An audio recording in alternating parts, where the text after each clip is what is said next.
What's going on, everybody? Patrick and Austin from Obscure Reference, and we're back. More boys talk with the boys. It's Thursday. Thursday In is fact, you know Boys what that Day. means. Mm-hmm. It's Boy Day. We get to talk about It's boys. no longer. It used to be, Saturdays are for the boys. Nope, now it's Mm-mm. It's Thursdays. Thursday. Thursday Boy Day. Just mark it on the calendar. So yeah, the boys season 4, episode 4. See, the 3 episode Quattro, premieres thrown me quattro. off. But yeah, we are on episode 4. We are what, halfway through the season already. Ha, Wait, I didn't think about it that way, but I yeah. didn't until I said it, and now I'm like, ooh, huh. Okay. Well, anyway, episode 4. Where are we at? What are your overall thoughts? I kind of didn't like the episode in terms of the action and the way that they got to the conclusions of the episode. However, I thought that the conclusions the episode gave us were pretty interesting and kind of storylines that I'm excited to see where they go, which I guess is kind of an extension of my position at the end of episodes 1 through 3 as well. Mm-hmm. Yeah. I'm. I might be a little bit of the reverse. I don't know.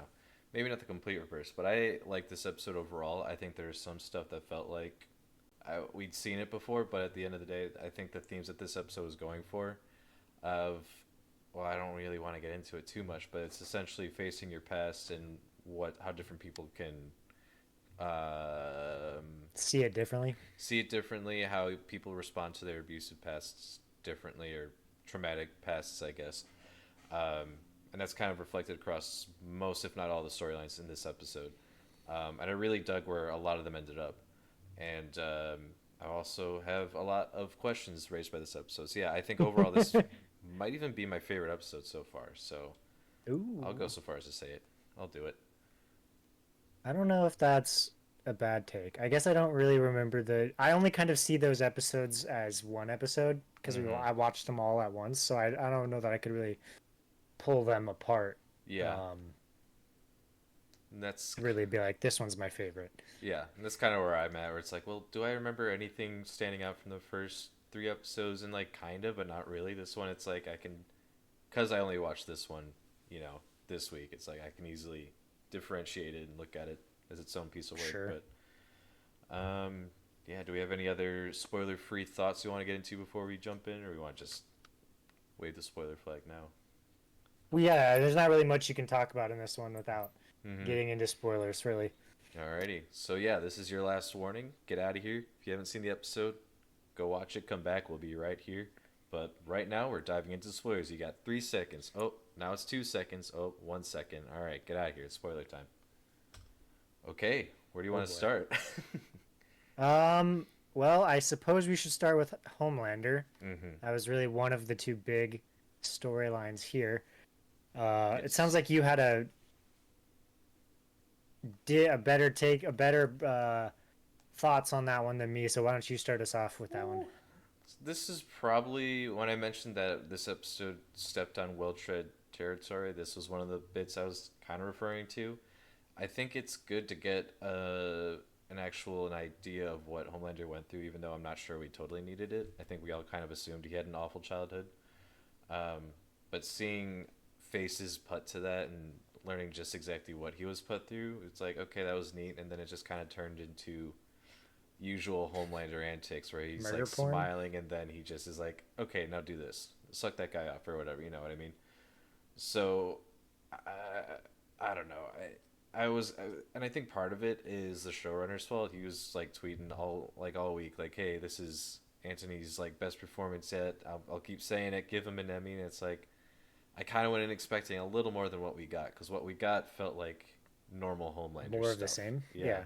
which is good. That's not to say it's not good, but it's like I expected maybe like a It wasn't the step next above. level. Right, exactly.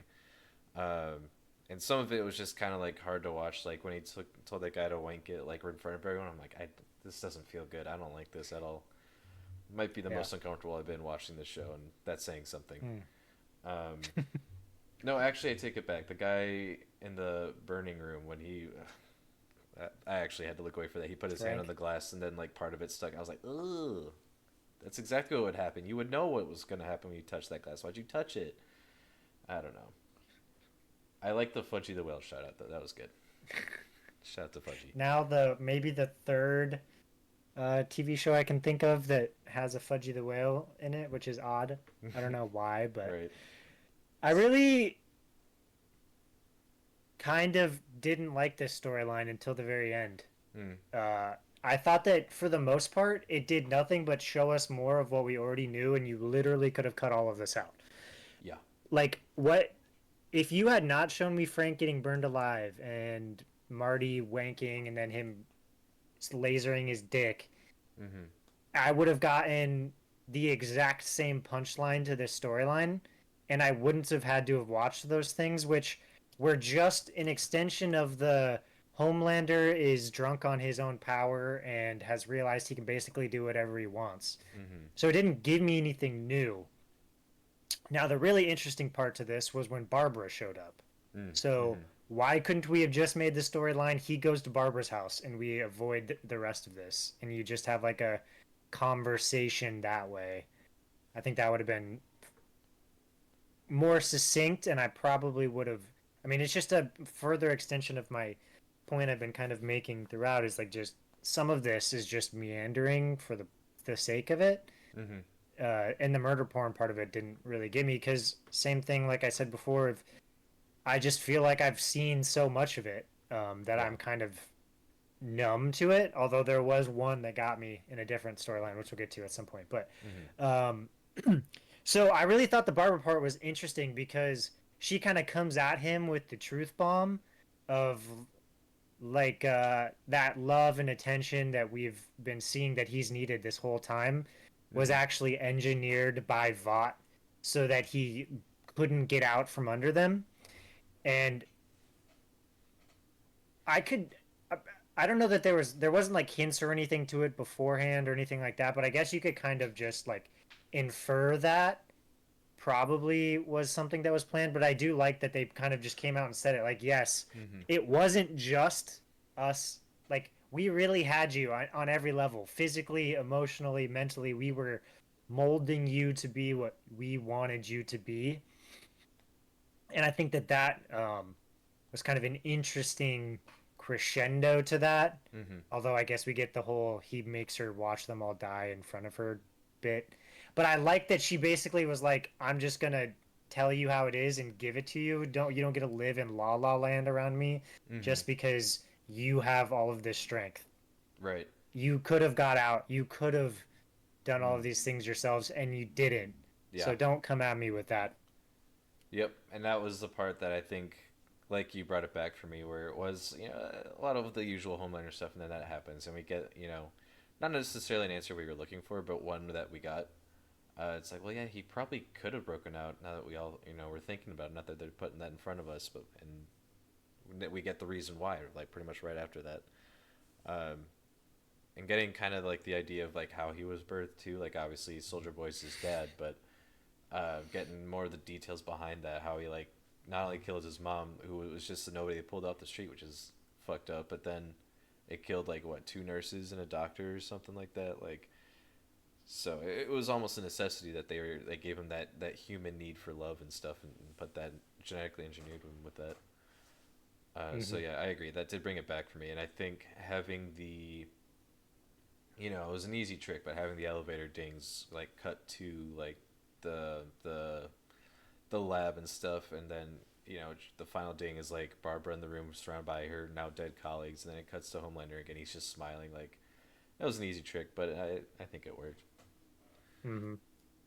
And it is a good that's how they finish the episode, so it's a good Hmm. kind of not cliffhanger is not the right word because you know what happens, but like emotional focal point right at the end of the episode. No, wait, okay, I could be wrong, but didn't they all end on Simon Pegg? Or am I mixing that up? Maybe I'm mixing it up. Maybe I just thought that. You might be right. I mean, they're both strong finishing points, regardless. But I have questions about that one. Fuck it. Let's just move to that one all next. right, All let's do right, that. Let's do Huey's that. storyline. Mm-hmm. I this was a weird one. Uh, I'll start kind of earlier on when they meet with A Train, Kimiko, and him. I thought it was fun Mm-hmm. that we got kind of a different grouping Yeah, of the characters. I agree. However, watching her text on the screen is so fucking stupid. Like it's a bad way to tell story. I hate it. It was Mm, unenjoyable to watch the scenes where she's just texting and then it shows up on the screen. yeah, So I guess I'm speaking out of both sides of my mouth to some degree of like, yeah, they switched it up, but also like this kind of fucking sucks because he doesn't know sign language. yeah. Uh, I yeah, I just really didn't like that. Then we get to A Train taking the V out of Homelander's room, office, I don't know, whatever you want to call it, His apartment or whatever. Yeah, on the his tower. apartment. There you go. I I was confused why A Train's reaction was so subdued. Mm, Like I mean, I get it. We've got this kind of reformed version of A Train, but think about all of the big moments that we've had with A Train. And he's like this over the top guy, and he's all about the publicity, and he gets the, ads and all of that kind of stuff. mm-hmm. And then he sees a jar of Homelander's pubes. Yeah. He opens a cooler full of baby's milk or mother's milk, Mm-hmm. which is weird because we have a character named that, whatever. Yeah. And his reaction is just kind of like, that's weird. Like Huh. that was the most non A train reaction that I can think of. Like it kind of took me out of the scene. I was like, why is he just like so stoic about this? Yeah. No, that's fair. Then we have the whole Huey fight scene, which I don't really care about. It's they had a fight scene, cool. Yeah. Cool. He gets the V, and we have the conversation with Butcher about whether or not he should give his dad V. Mm-hmm. And I thought this was interesting. We get the realization that Butcher tried to give himself V to save himself, which kind of dovetails with the whole how he kills the priest bit. Yeah. Which now I kind of have questions about. I guess this is the biggest open-ended part of this episode where so did it give him powers? Is the worm from the V? Is the worm from the temporary V? Well, What is happening there? I've got theories, and I've seen some other. Okay. There's a common theory running around the streets right now, and am inclined to agree, and I think it's the most likely answer. I don't know if you watched it. They had an animated anthology series for the boys called Diabolical. I did not. Most of it's not canon. I think there's like 3 episodes that are like loosely canon. Like there's one that kind of shows Homelander before he became Homelander. That one's like for sure canon. There's a couple other ones that are like are pretty much confirmed canon. Um, one of them being about this elderly couple, one of whom is dying of a tumor, and so the husband goes out and grabs some of V compound V and injects her with it, much like Butcher did with his brain tumor thing, and the tumor is what gets the powers, not the old lady. And it kind of goes on a killing spree, and you should watch it. It's actually pretty good. Mm, So, okay. a lot of So it did people. give him the worm tumor thing, Hmm. and the worm tumor thing is what potentially we're gonna learn killed the priest. Yeah, that's kind of where my head's at, and people are quick to point out that maybe it's kind of like Venom or something. I don't know for sure, but what I do feel pretty confident saying is that it's given whatever he's got in his brain powers. So, yeah, I think Interesting. that's what killed Ezekiel. Sure. So I guess I mean that's an interesting kind of maybe we'll see that. I don't know Hmm. if I kind of like that uh, as a crescendo to that. Hmm. What did you feel? I don't. We've kind of lost the whole like in the last season, season three, we had the whole Butcher sees Huey as his brother piece, which we've kind of lost Yeah. so far in this one. But then we get this kind of conversation between Butcher and Huey where he tries to be the older brother to him. Hmm. Yeah, and it was at that point where I realized, well, we haven't really gotten a lot of Butcher and Huey this season, which, if I'm being honest, might be one of the more underrated parts of season three. I think it's one of my favorite parts, at least. Mm-hmm. Just kind of their whole dynamic being developed throughout the show in general. Really, I quite like their dynamic, um, and how far both of them have come, honestly. But so seeing that was kind of like oh neat, but also it felt a little too short. And obviously Huey's in a certain Yeah. mindset where he's gonna go give his dad V no matter what. And Butcher's like, that's not gonna end in a way that's good for you, probably. So I advise you don't do that. So it was just for like 10 seconds or however long the conversation was. I'm like, that was nice. I kind of want a little bit more.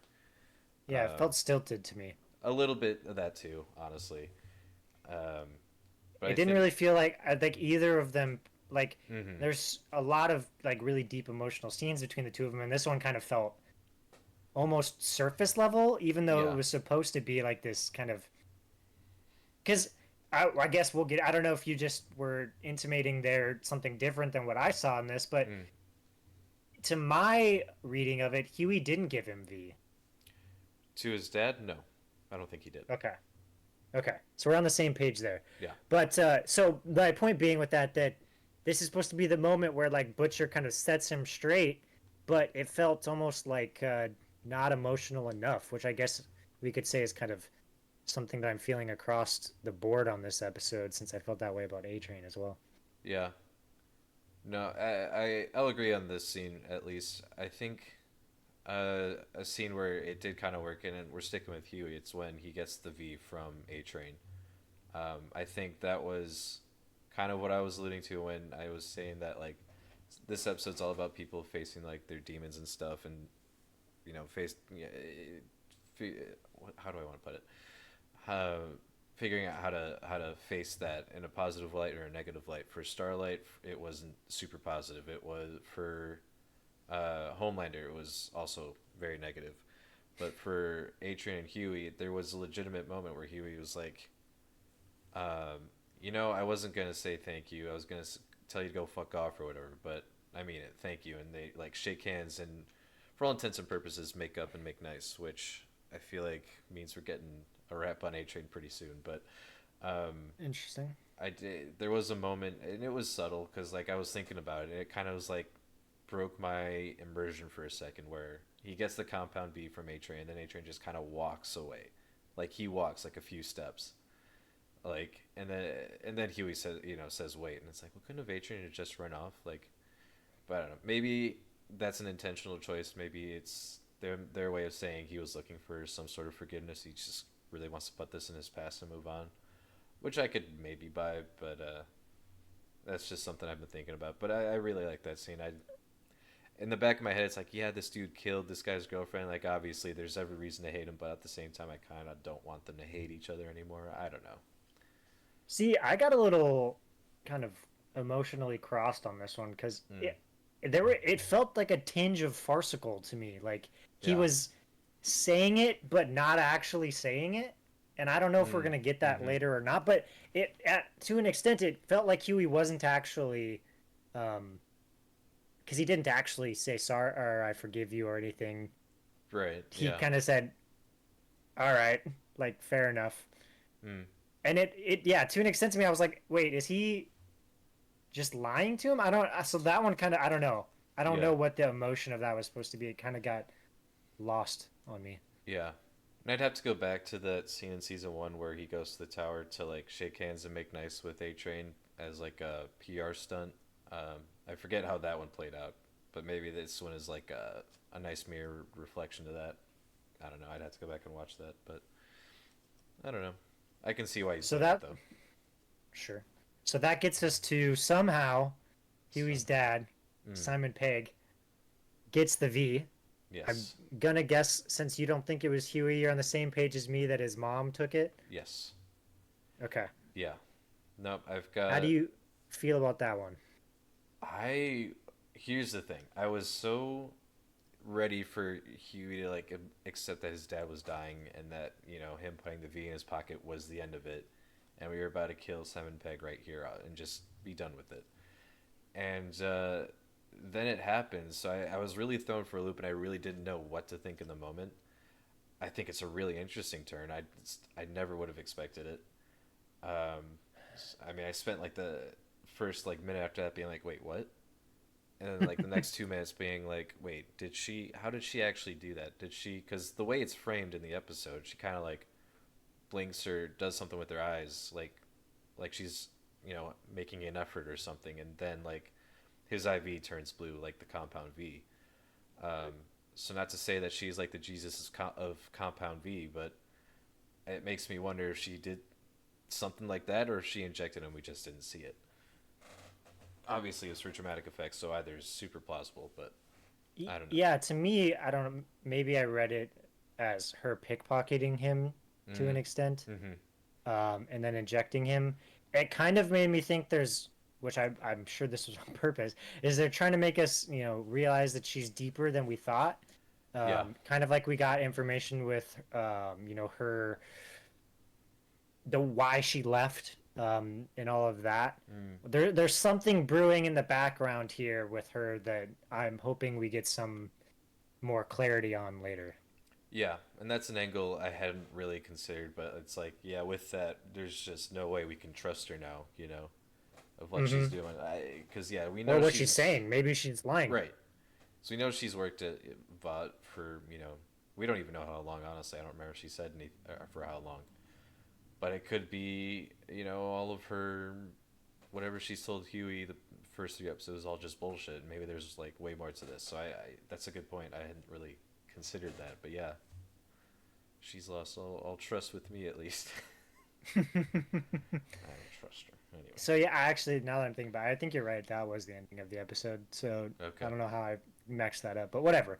Yeah. Moving on to the kind of third big storyline of this episode, we Mm-hmm. get Firecracker doing a 6-hour broadcast Oh outside boy. of Starlight's. What is it called? Starlight's Lights Starlight or House or something? something like that. Yeah. Starlight House.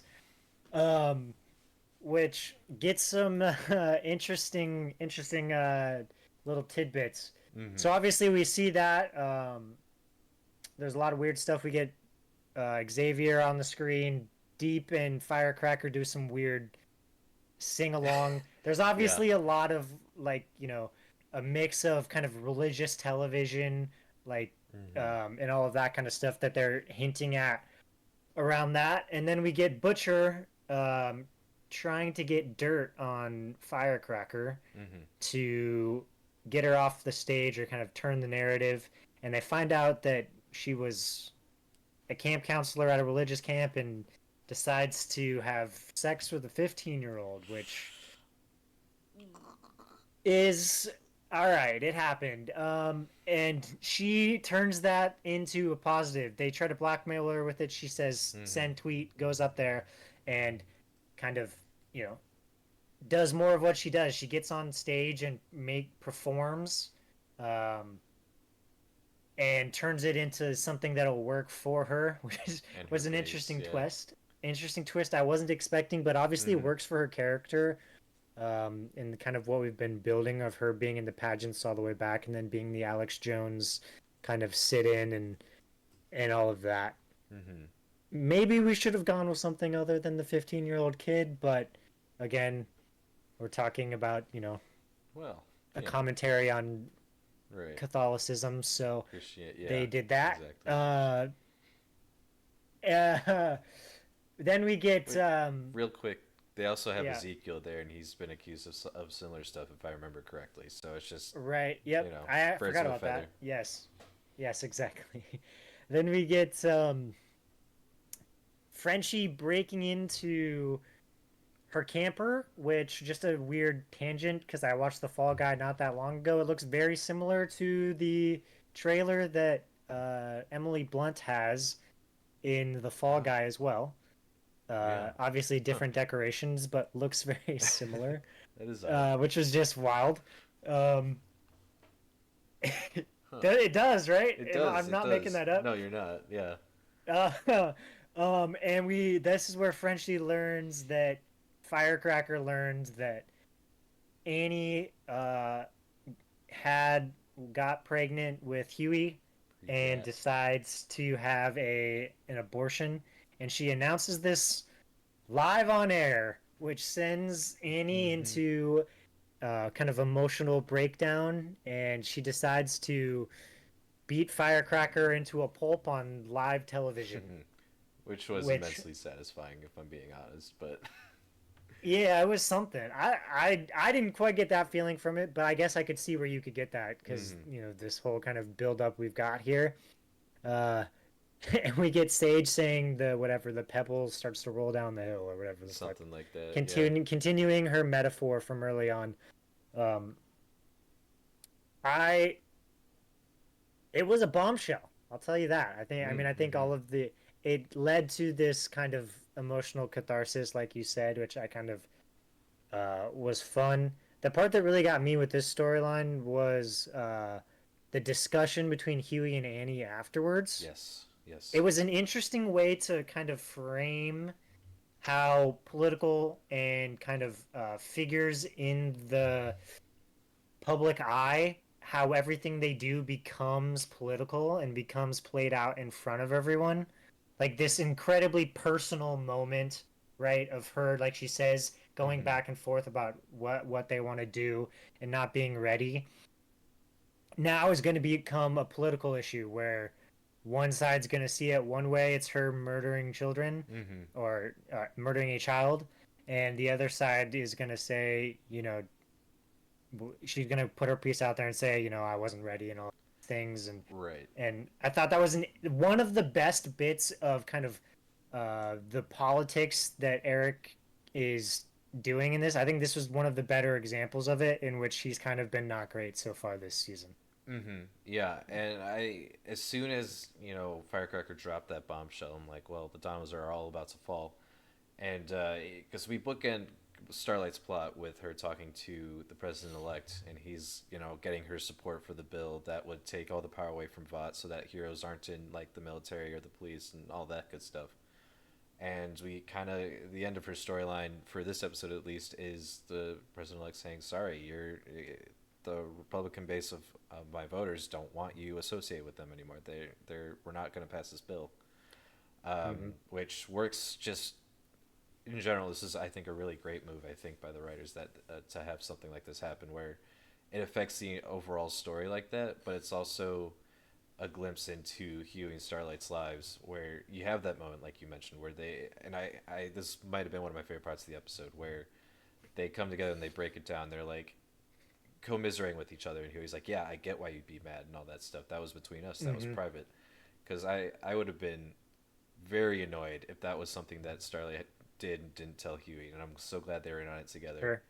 Um, so I think they handled it in a way that was like really well done because obviously it was something that weighed heavily on Annie, and obviously that's not something that should be shared with people like that. So of course she was very justifiably angry. So that's why I felt a little bit of that catharsis when she was wailing on Firecracker like that. So Mm-hmm. I think it handled it in a way that was mature because it's a very serious topic, it's a very serious debate Right. that's still ongoing. But it does it in a way that's like, well, that I think handles it with respect, and I appreciated that. Yeah. I think it's one of the examples of actually showing both sides of it and Mm, giving them sort of an equal weight for people to be like, this could be right or this could be right on either side, mm-hmm. where a lot of kind of the politics that they've been doing in this season so far have not really been that way. Yeah. Kind of like, like we talked about it with the Truth Con and all of that. Mm-hmm. So I think this was one of the best that it's kind of done. Mm-hmm. I do. And No, mm-hmm. go for it. No, go. I was gonna tangent a little bit. It's still kind of that same Firecracker storyline, but I was gonna tangent a little bit. So if you had anything else on this, I was going to go to an entirely different point. So oh, okay. I don't know. I like the showdown between bringing Ezekiel back from season one, but also having their showdown where Butcher had the nitroglycerin and stuff and using that. I thought that was great. It was in all the trailers, but I still liked watching it happen because that guy is a freak. it's the payoff of the grossness of him molesting kids. Yeah. So Ugh. he got what he got. Yeah. And that's kind of like the big three storylines of this episode. I do have a small one that I want to go to, and then we'll see, or I guess two that I want to talk about. That we'll see if you have any yourself, Patrick. But we got Frenchie's continuation of his affair Mm, with mm, Colin, and I know there's been a lot of discussion about this online because people are like, "Wait, he's gay," which was How do in you it from miss the very that? beginning, so I'm not Yeah. gonna cover that. We have a whole thing where he gets pegged, whatever. Uh, Exactly. Yeah. Anyway. I think that this is a really great use of his story to create, um, or I should say, reinforce a bit of his storyline of where he likes to torture himself. I think he hates himself, Yeah. and so he does all of these things to inflict pain on himself. And this was a physical realization of that in a way that I thought was really good and made me kind of buy into that storyline even more, which, like I said, kind of didn't have me at first. Yeah. And you putting it in that perspective, I think helps me appreciate it more. Because I certainly hadn't. It's been hard for me to connect to Frenchie on that level. Because I didn't connect the dots until just now, honestly. But yeah, that kind of makes things add up a lot, looking back on it. But seeing, and I'm glad this is what I've always appreciated about the boys. They'll have like a storyline that they might tease out like season wide, but then there are some that will just be like, okay, we're gonna tease this for like a couple episodes, and then bang, we're just gonna resolve it right here. And obviously, Frenchie's story is not resolved, but him coming clean to Colin like that, 'cause I was just gonna be like, just tell him already. I'm getting sick of this, you know. Right. So I'm glad they didn't milk that for too long, and I think it was a good reaction on Colin's part. I think it made sense. It felt real. Um, Obviously, this guy's been, you know, he's very upset and for very justifiable reasons, I imagine. So I like how that played out. Weirdly, I guess not, maybe not weirdly. I don't know if this was on purpose or not, but Mm-hmm. it's a parallel to the MM storyline. Uh, Political lawyer father who, or family member, I should say, Mm. who wants to take on a powerful figure and ends up getting murdered because of it.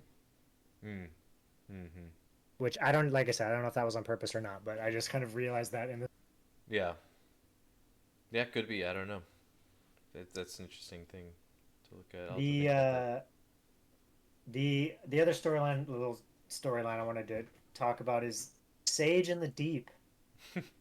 This Yeah. was the scene I was talking about earlier that really still got me. Uh, Oh. the Deep lobotomizing her Yeah. sexually, Mm-hmm. that and all done in camera was Ooh. Yeah. both impressive and like made my stomach turn a little bit in a way that a Mm-hmm. lot of the other stuff didn't. I don't know where this is going, and it's real weird, Yeah. but it's there. Yeah. That was And a shout big. out to Guy for allowing them to put his Flavortown fries just full on in the Jeez. screen. That was Yeah. wow. Yeah. That was a fun little payoff to kind of the tension that was building between Sage and the Deep, where he's like, "You want to, you know, do the flounder pounder or whatever he says early in the episode," which got a great laugh out of me. Honestly, it's disgusting, but that's just him. Um, and she's kind of like, "No, you're an asshole" or whatever. But then we get, you know, the payoff at the end of the episode and stuff. I think the lobotomy itself was like hard to look at, hard to watch, hard to listen to, quite honestly. Um, but man, I have no idea where that's going. No idea where that's going. But yeah, shout out to Guy Fieri. Let's go. Also, just I don't know if you put this together or not, but they get do the little like offhanded comment about Kanye going to be on Yep. the live stream, and then we get the conversation about the Ray J video, which is just funny The that Kim and Ray J like you video. put those Yeah. things, yeah, the two of those things together.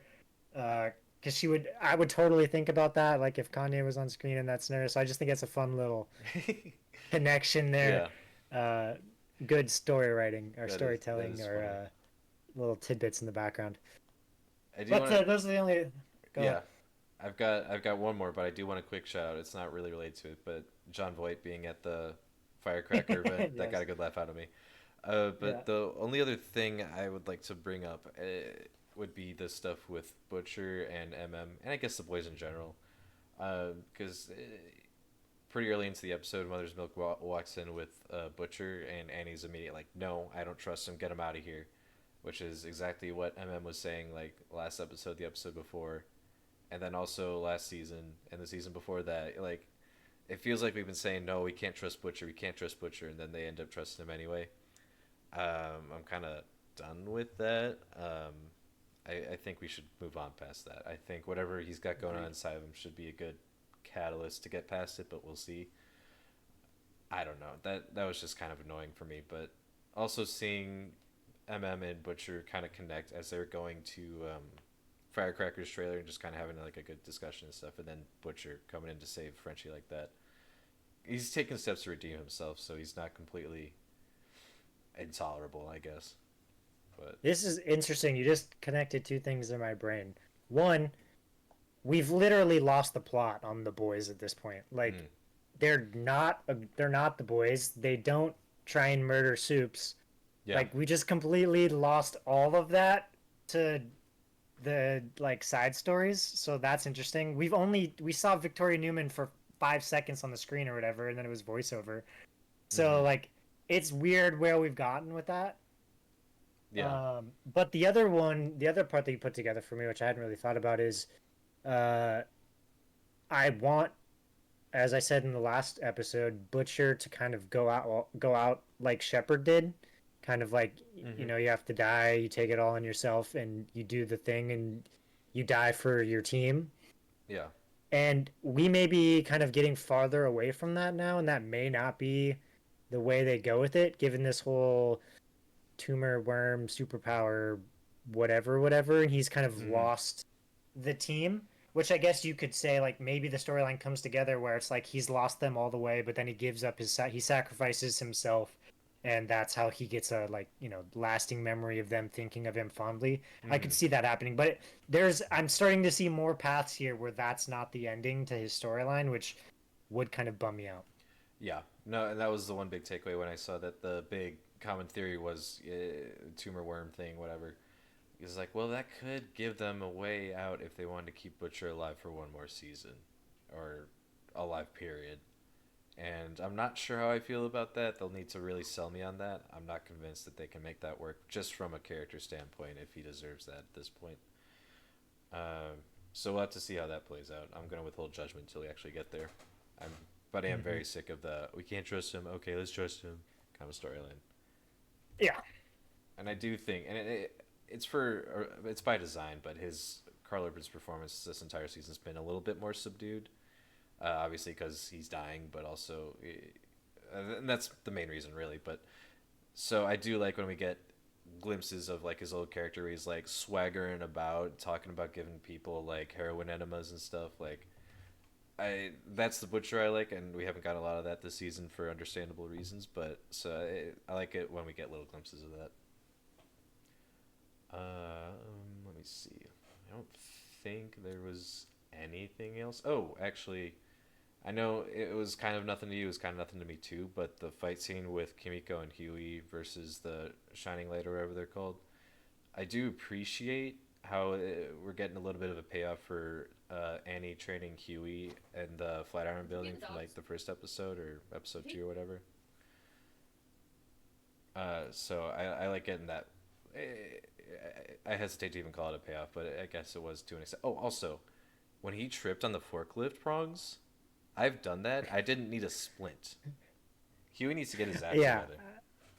He's he is a wimp. Anyway, that's about I all I got. do. Uh, it is a little rich, Kimiko, uh, lambasting Huey about the V though. Like After what she you did, yeah, also you got rid of the V and then took it back. So yeah. don't talk to me about taking V. You don't get to, yeah, you don't get to make that kind of criticism. Though I understand where she's coming from because that's where she started last season, but obviously it's not where she ended. And I Well, and I think that, get it, and yeah, there's like obviously she can't talk, so we're not going to get this, which is mm-hmm, why this kind of I don't like this. But she would say, "Oh well, like the reason that it was okay when I took it the second time was because I chose to take it, right, and right?" And this that's is the whole similar. Like difference. Yeah, Simon Pegg didn't get to choose to take the V, so I get mm-hmm, that. But again, her character can't talk, so we don't get that, and it's just a little hypocritical. yeah. And on that, I do kind of wish that they would think and just say, well, Huey, Butcher, Emma, maybe they did learn ASL. in the time between seasons 1 or 2 and 3 Why and can't she just 4. talk? I Well, she's just working talk. on it. She's working on it. That's I think where she's going this season because hasn't she talked a little bit before, and then I don't know because she's got those books. She's going to therapy. I don't know if she's still going to therapy, but she has those self help books. So I don't know. Maybe that's where we're going with her. I could see it, but for now, They certainly. I mean, they've been building that up, but then they just kind of mm, left it because they went to the whole shining light thing, and I just right. it was it makes the storytelling harder. Just It fix that. it does. It kills the pacing. It's because yeah, you're right. I like the pairing of Kimiko and Huey. That's not a pairing we get very often. And I like Kimiko and I like Huey and I like them both a lot. But I think it's a And lot easier to tell a story with Frenchie and Kimiko signing like that. it's not like a thing against ASL in general because like I think one of the things that Echo did well, Mm-hmm. whether the show or her character when she was in Hawkeye, was they used her being deaf to really good effect Yeah. in a way. And so like you can do it well. It's Yeah. just they're not trying to even at this Mm-hmm. point. No, and even to the Echo point, like they even have when they don't do it, like when they try to get past using sign language, it's because Kingpin doesn't want to bother learning sign language. He has a chip in his head that does it for him. Like that speaks to how little Kingpin truly cares about Echo. Whereas here it just feels like, well, they didn't even think to make them learn ASL. So I don't know. It feels like something we should have thought about a little bit more because yeah, all the texting on the phone does not work for the pacing at least. Uh, let's see. I think that's about all I've got. Do you have anything left? I do not. Cool. Cool. Well, yeah, that's going to be our discussion on episode 4 of season 4 of The Boys. If you have any thoughts, what's your favorite storyline? Put them down in the comments below. Otherwise, like, subscribe, hit that bell. Follow us on our socials. We stream Monday and Friday, usually, or Thursdays, I think. We got to talk about that. Anyway, we just do that. So follow us on our socials. Stay up to date with whatever we're doing. And if you want to see all that good stuff, I told you everything. We'll see you later. Love you. Goodbye.